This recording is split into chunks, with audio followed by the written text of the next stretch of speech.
অতীতে আমাদের দল বাংলাদেশের জনগণের সাথে যে অন্যায় আচরণ করেছে, যে জুলুম করেছে, আমরা বিনা শর্তে মাপ চাই। একটিবারের জন্য আমাদেরকে আপনারা ক্ষমতায় দিন। আমরা ভালো হয়ে গেছি, এখন দেশের জন্য ভালো কিছু করতে চাই। কয়লা ধরিলেও ময়লা যায় না, আওয়ামী লীগের ক্ষেত্রে তাই হয়েছে।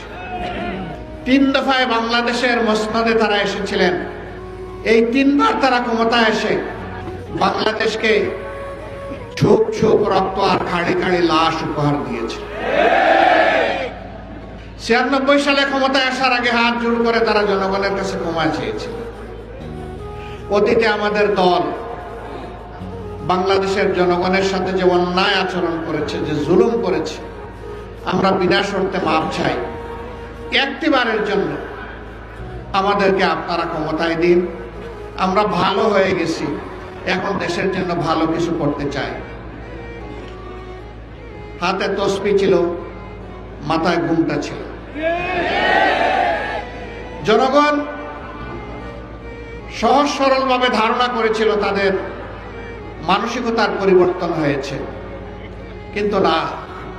যখনই তারা মসনদে বসলেন, তারা আপন রূপে আত্মপ্রকাশ করলেন।